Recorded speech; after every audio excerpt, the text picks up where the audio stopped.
చెప్పాలా? అసలు వేస్ట్ అని అనకూడదండి.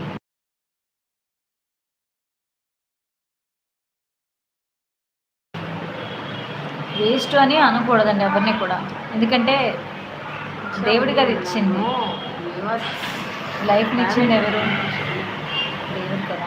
కరెక్టే. కాబట్టి వాళ్ళకి ఒక స్క్రిప్ట్ ఇస్తాడు స్టార్టింగ్లోనే దేవుడు. దాన్ని వాళ్ళు ఫాలో చేస్తారు అంతే. అంతే. ఇంకో విషయం ఏంటంటే రమ్య విషయానికి వస్తే ఫస్ట్ లేడీస్ కదా రెస్పెక్ట్ చేద్దాము. తర్వాత సెకండరీ ఏంటంటే వాళ్ళ అమ్మాయిలు వాళ్ళ ఫ్యామిలీ కోసం ముందుకు వచ్చారు వాళ్ళు. సో వాళ్ళ స్ట్రగుల్ వాళ్ళు పడుతున్నారు, వాళ్ళ బిజినెస్ వాళ్ళు పెట్టుకొని. సో దాన్ని మనం అంత బ్యాడ్గా తీయాల్సిన అవసరం లేదు అని మా feeling as a girl. So తన టాలెంట్ తను చూపిస్తుంది అంతే. డాక్టర్ సమ్మయ్య గారు మీ పేరేంటి నాకు తెలియదు, తన కళ్ళజోడు బాబు. కామాక్షి, అశోక్ రెడ్డి, సుమన్ శెట్టినా? ఓకే. ఎందుకు సుమన్ శెట్టి మేడం? అండ్ కళ్యాణ్ రమ్య ఎందుకు మీకు? మేడం. అవునా, సరేలే.